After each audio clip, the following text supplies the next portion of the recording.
Hello everyone, welcome to this lecture on Introduction to Adult Development. What we want to do in this lecture is give you a broad overview of some of the big issues and factors that relate to the development of adults, and particularly the psychology of the development of adults. There are some basic concepts that you're probably familiar with, but we'll just go through them very quickly. This class, Adult Development, is a developmental psychology class, and as you are surely aware of, the field of developmental psychology looks at the behavior and thoughts, emotions of human beings as they go through various ages and periods of their life. Clearly, some of you may have taken child psychology or adolescent psychology. This is simply a variation on the theme, but focusing upon young adulthood till old age. Adult development is an idea which has been around forever, but it's a relatively modern notion.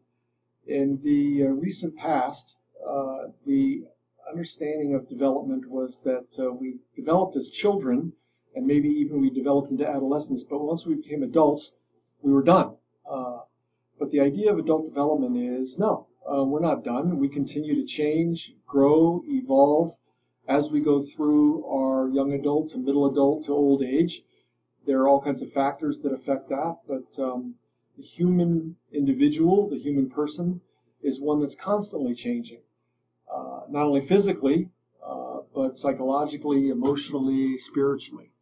The ideal, clearly, in any field of study is that our foundation for what we conclude about, in this particular case, adult development, should be based upon empirical research and should rest on a foundation, not of opinion, not of hearsay, not of examples, but rather the scientific study of observable events that we measure and then evaluate and then draw out conclusions.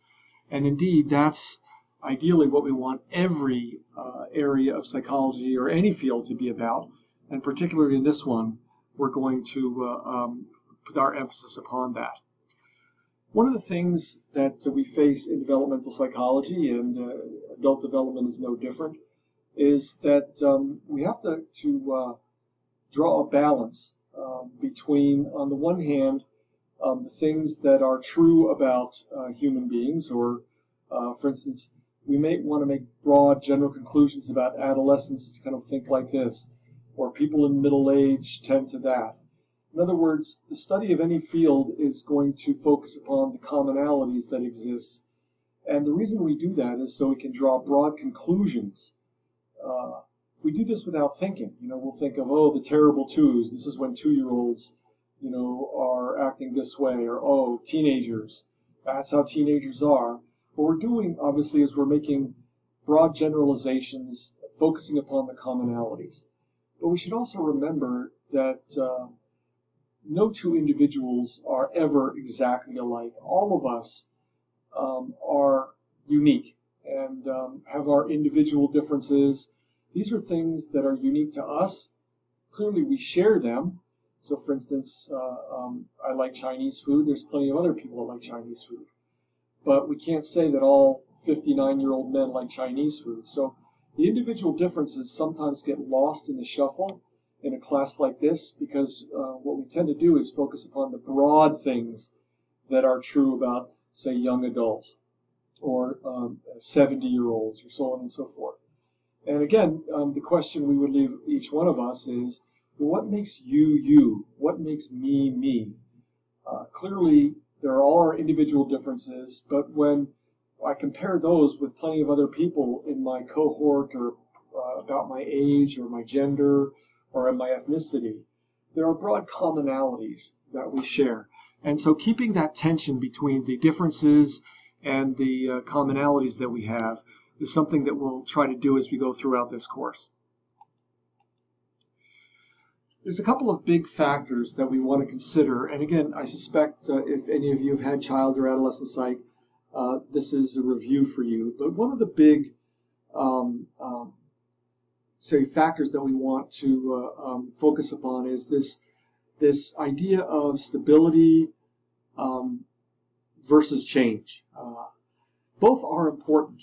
I could ask you to vote there wherever you are as you're listening to this lecture, and the question might be, do we basically stay the same, stable over time, or is it more accurate to say that we're constantly changing? So if you were to go to a reunion at your college 20 years from now, the people that you knew in college, would you guess that they would basically be the same, except for, with more wrinkles and less hair and so on and so forth? Or would you expect to have a lot of change? This kind of tension, or this kind of dynamic is kind of ridiculous ones, because the reality is that both are true. There are some things that tend to be stable for us over a long period of time. In other words, that if you had a friend 20 years ago that was kind, chances are they're still kind. If you have someone that was manipulative, that you knew 20 years ago, there's a pretty good chance that they're still manipulative. So the idea of stability is certainly one which is true. We may not be aware of it, but we do tend to stay relatively stable. That the people we are now are probably going to be very similar to the people that we are 10, 20, 30 years from now. On the other hand, it would be ridiculous for us to not consider the fact that we're constantly changing. Much of this is not discernible to us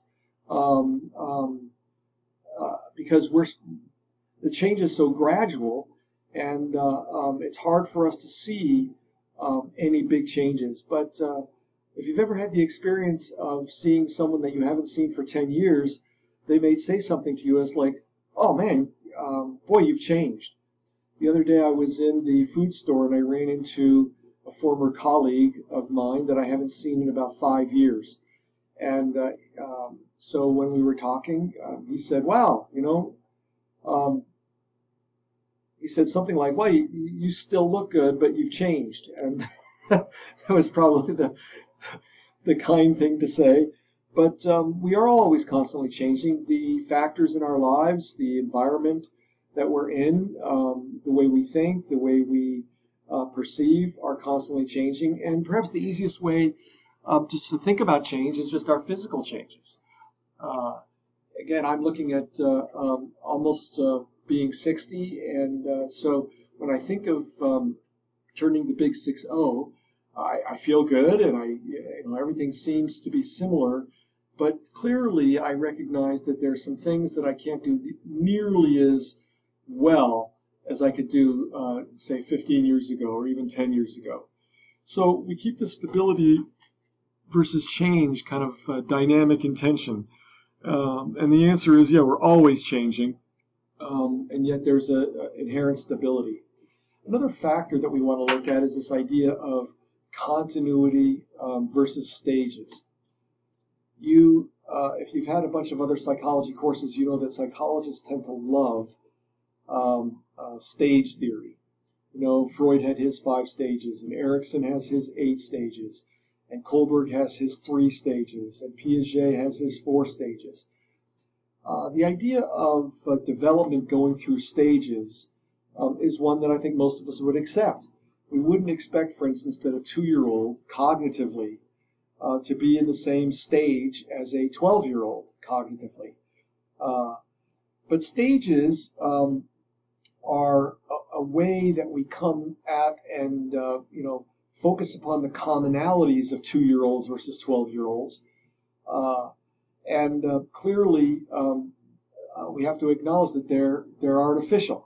And what I mean by that is that I don't go from being in the pre-operational stage to the concrete operational stage, to take 2 of Piaget's stage theory, overnight.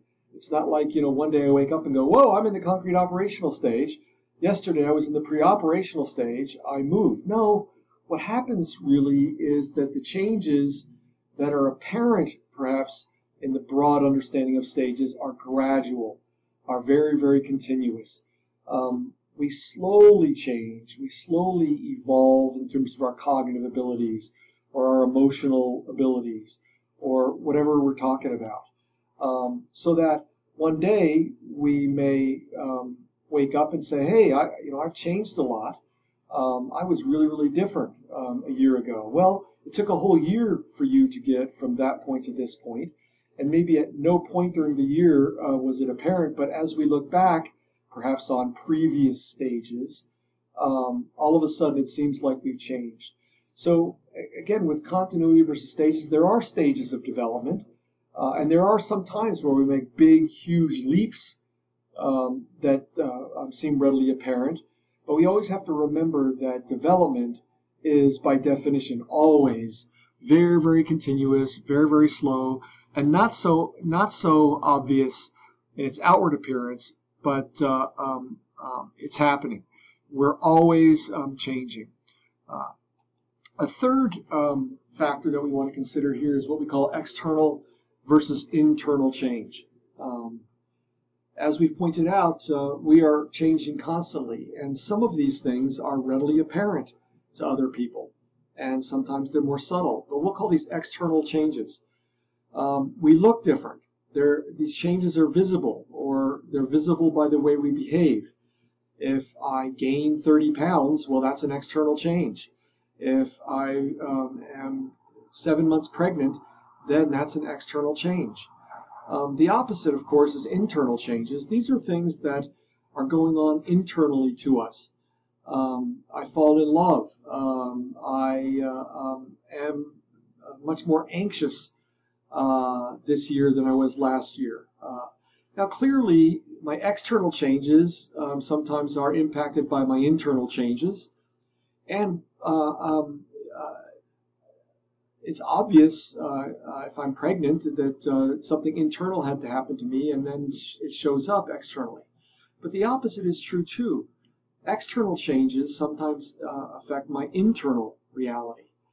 So again, as I'm looking in the mirror and thinking to myself, wow, you look old, that may affect my internal view of myself as being this individual that used to be maybe late middle age, but now, on the basis of the external evidence, I begin seeing myself as a younger, older person. So internal and external changes are happening all the time. They influence each other in a kind of bi-directional manner. But we draw this distinction because sometimes we tend to think of change as either, it's what happens, on the outside, or it's what happens on the inside. Again, as with the other factors we looked at, both are true and both are constantly affecting each other. Aging is one of those words we use and we all think we know what we mean by it. But psychologists, because they have nothing better to do, I guess, have really looked at the idea of age, and they've really divided it up into, well, you have 5 in front of you on the screen. I'm sure you could come up with more. But let's just talk about these because they are important as we look at the psychology of adulthood. The first and most obvious one of these is just chronological age. In other words, in our culture, we pay attention to how many years have elapsed since my mom gave birth to me. Again, in other cultures, the focus may be a little bit different. For instance, they would count the prenatal period as part of my age. Certainly other cultures don't even pay attention to, years and so on and so forth. So chronological age is probably the way we use the term mostly, the number of years that's passed since I've been born. Another concept that's kind of important, though, would be biological age. And this would really relate to the fact that we all, can I put it, quote unquote, age at different speeds. Some of us seem to either internally or externally seem younger than our chronological age would indicate. On the other hand, some of us are, as the saying goes, old souls before we're even old. So the biological age would just be, if you will, the biological physiological way in which my body is aging. Some of us have the good luck or the good fortune to, again, even in our 60s, 70s, and 80s, to be very physically robust, to be able to move around, get around. We retain our strength, we retain our vision, we don't go deaf. In other words, if you look at the biological facts of aging, the speed in which those affect us differs. Now, a lot of the things that, excuse me, the decisions we make can impact that. We know, for instance, that if you get regular exercise, generally speaking, you tend to slow down the effects of biological age. So that's the idea of biological age. Psychological age would be kind of a variation on that fact, not looking at the physical speed of our, can I say, changes or aging, excuse me, but psychologically, where are we?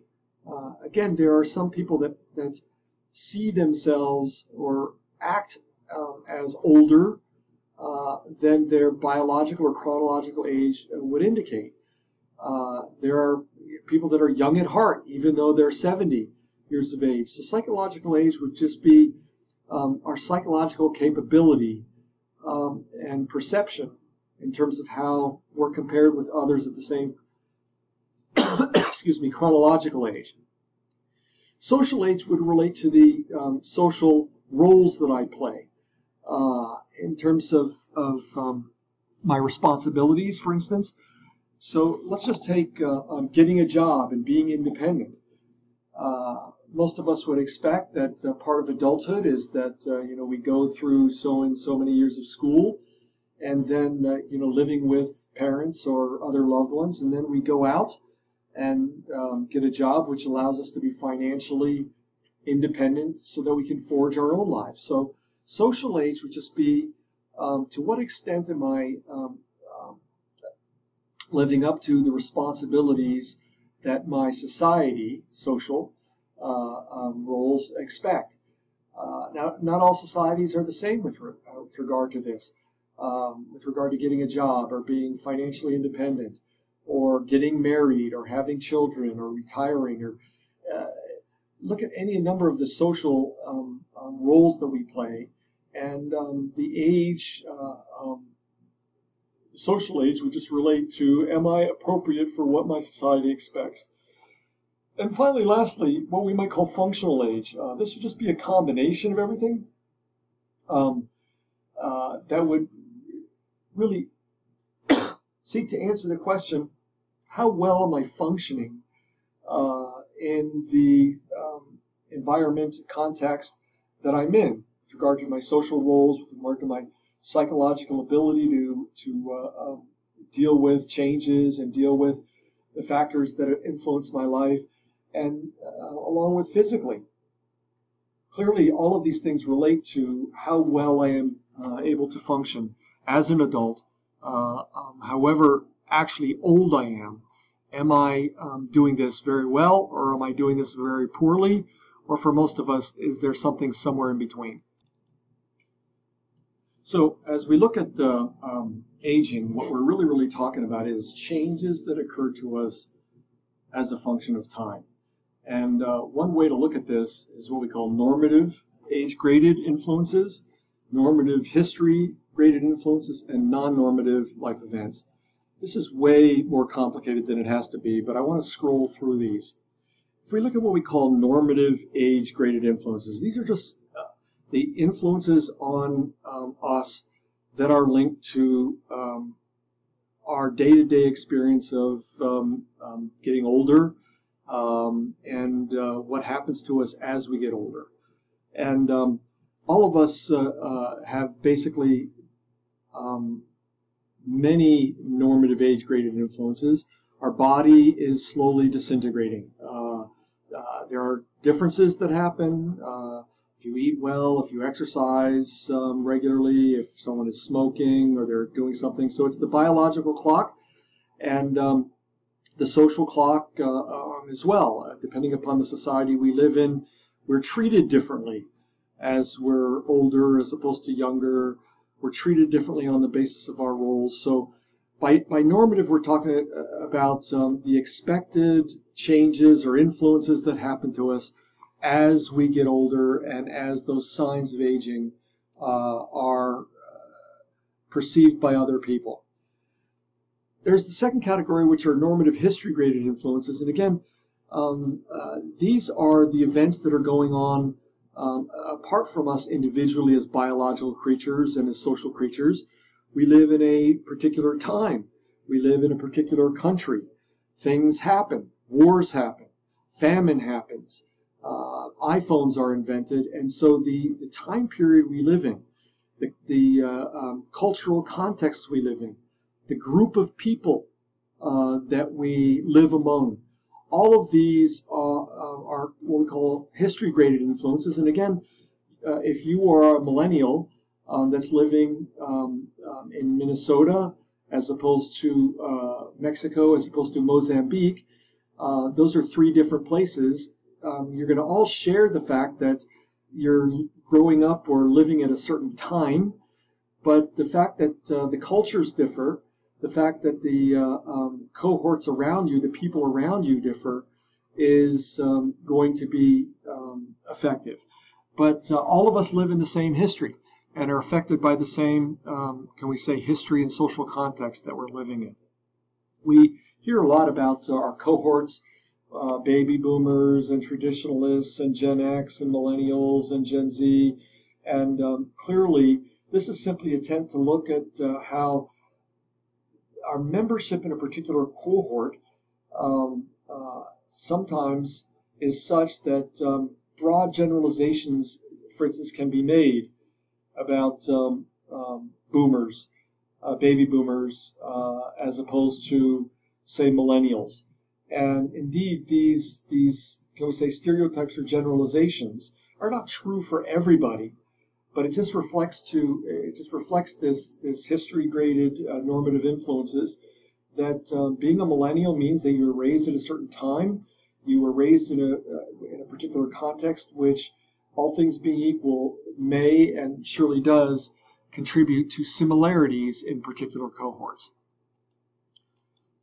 Non-normative life events clearly are life events which are relatively unique to us. So I get a particular job here, or maybe I get in a very, very serious car accident and am hospitalized for a month, or I particularly meet someone I fall in love with. So these are life events that affect us. It doesn't mean that they don't affect other people. Plenty of people fall in love and get married. Plenty of people get in car accidents. But these events happen and they affect me in a particular way. So that, for instance, if someone gets cancer at 85, another person gets cancer at 35, they're both affected by cancer, but because of all the differences of being 85 to 35, the responses of those people and the impact upon their lives is going to be very, very different. So these are non-normative in the sense that they speak to the unique changes that come to all of us. Even if those things that happen to us happen to everybody else, they're going to affect us in a particularly unique way. Now, psychologists spend a lot of time, clearly, as we mentioned, research, studying another factor that we want to pay attention to, which has been historically referred to as the nature versus nurture controversy.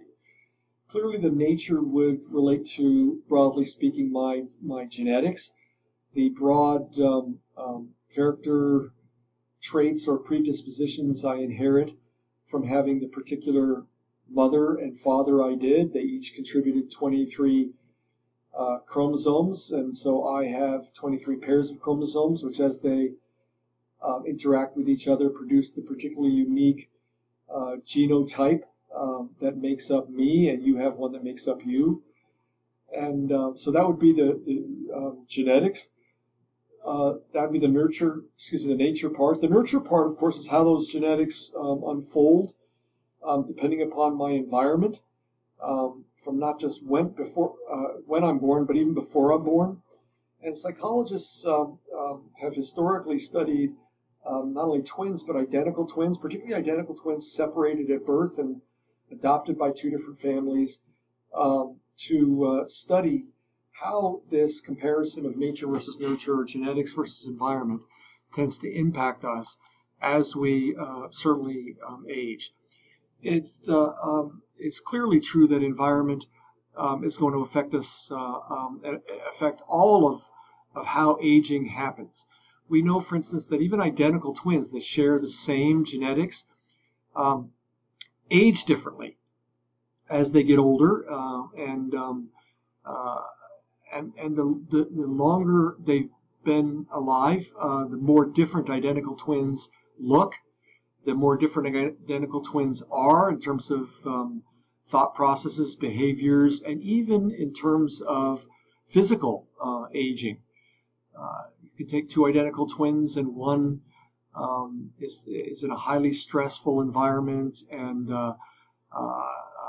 is fired from their job, and they get divorced, and they smoke, and they drink, and they do all kinds of things, as opposed to their sibling is the opposite of those. Well, you can see a divergence as they get older and older in terms of how they look outside, and internal changes as well. So this is the old nature versus nurture idea. Now, we know that the question of nature versus nurture is an artificial one. Is it nature or nurture? Yes, the answer is that. It's both of them. And so, of course, the interactionist view simply says that nature and nurture are like two ingredients we throw into a blender to make a smoothie, hit the button, and out pops the smoothie. It's very, very hard for us to separate the relative ingredients of the impact of nature as opposed to nurture.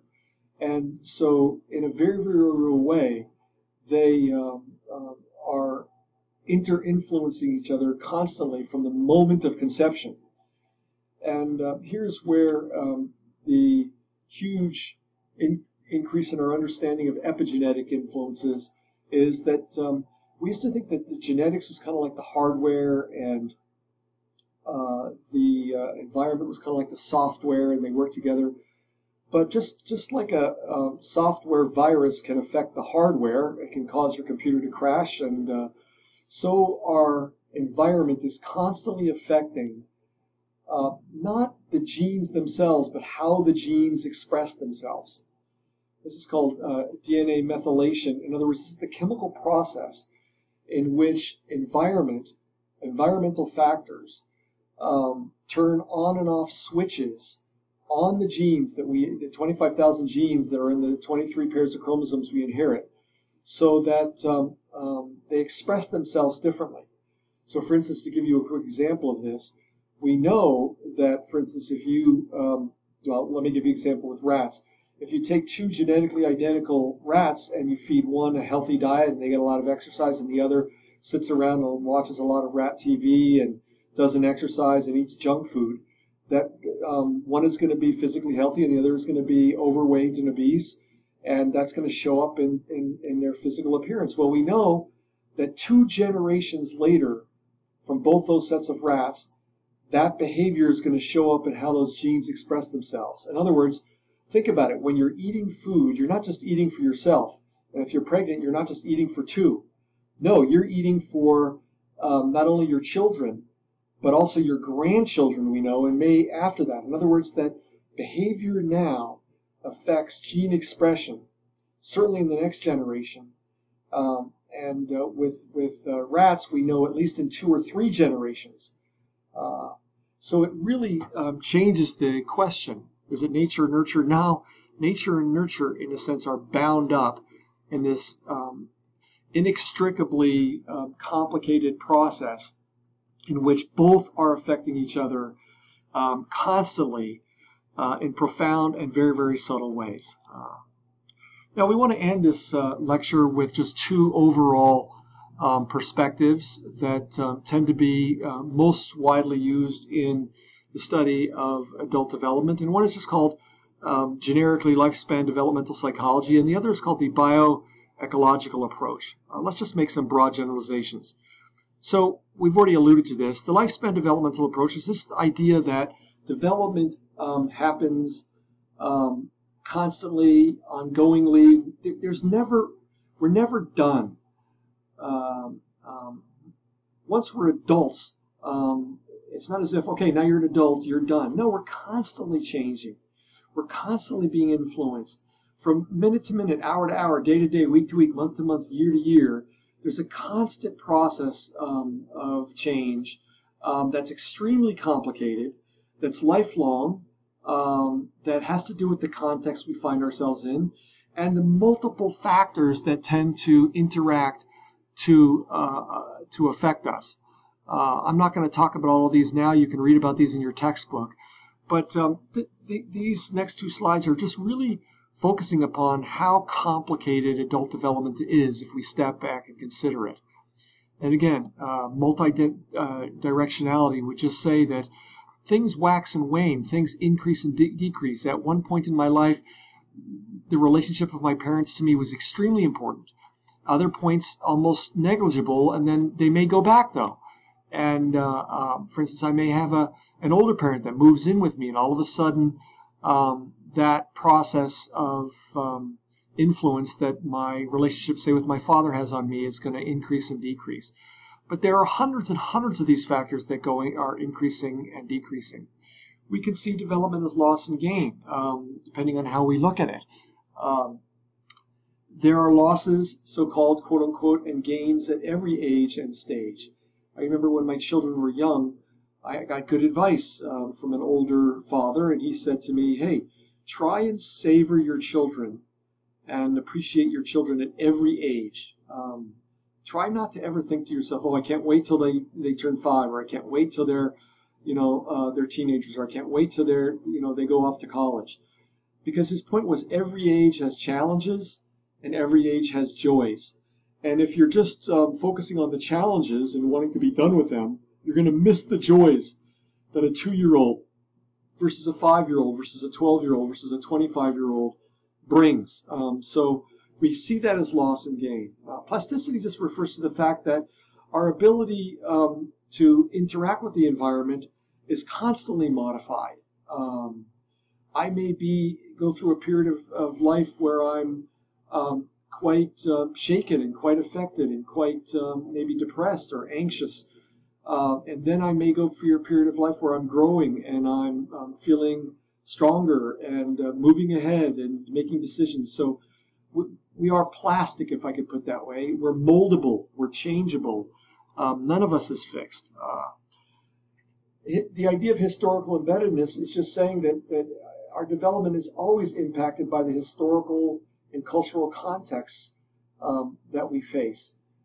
Being Americans in the 21st century, wherever you're living, is affected by our environment, our political environment, our social environment, our economic environment, the environment that technology brings, and so on and so forth. Pretty important. We are embedded in our context. Contextualism just refers to the fact that everything is context specific.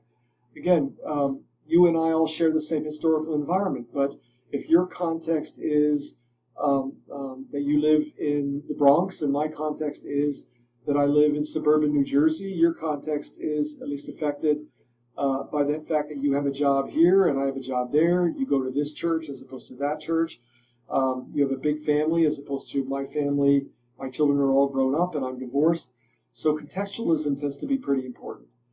And finally, the idea here is that to truly understand what it means to study human development is that it's not just psychology. Even though we call this psychology of adulthood, really we're affected by economics and sociology and theology and political science and biology and neurology. That really, psychology is just what we call this course, but psychology cannot be artificially removed by every other ology.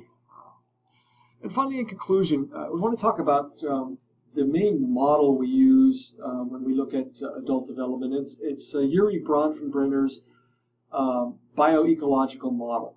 And I love this. It's somewhat complicated, but what Bronfenbrenner pointed out is that in some ways, as you and I develop, there's these broad systems or contexts that are around us. It's almost like a bullseye. If you think of yourself in the middle of the bullseye, that would be you.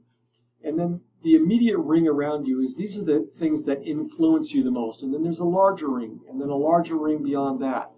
And so he called these the micro, exo, macro, meso, and chrono systems. And this is our last slide to try and illustrate this. So look smack in the middle there, and that would be you. You as an individual with your biological and psychological characteristics. We could simply say who you are. And then in the immediate system around you, in the immediate most influential set of character variables, would be what he called the microsystem, micro being smallest. This surely would relate to your home, your immediate peer group, if you are in school or say work, if you are involved in some religious setting.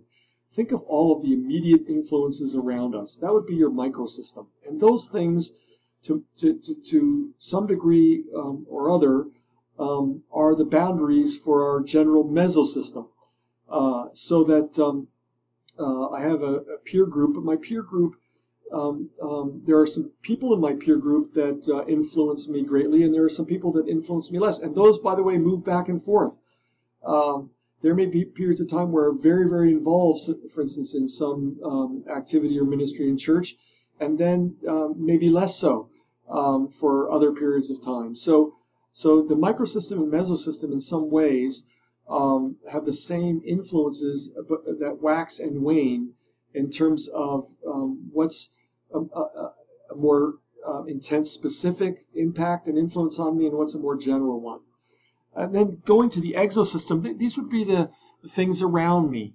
Again, my work environment, maybe not a particular work colleague, but the larger place in which I work, and the neighborhood I live in, and the general media that I'm involved in, the mayor of my town, Facebook in general, and then finally the macro system would just be again an even farther influence.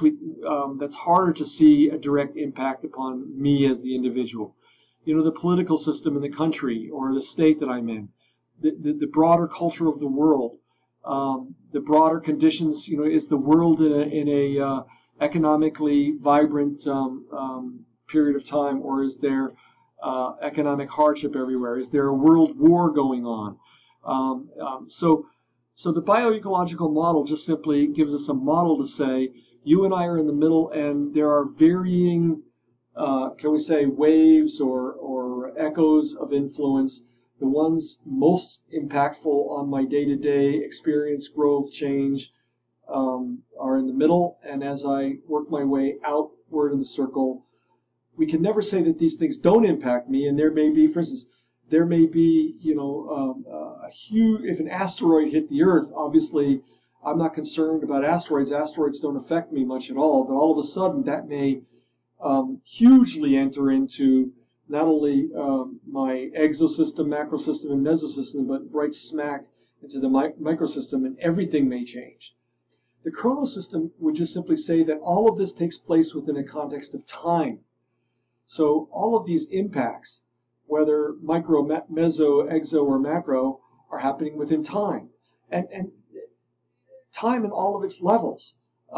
Day, night, January, June, 2020 as opposed to, 2030, and so on and so forth. So these 5, if you will, systems, think of them as kind of 5 dimensions that are constantly affecting and influencing and impacting the change that you and I experience, and indeed the psychology of who we are as an adult.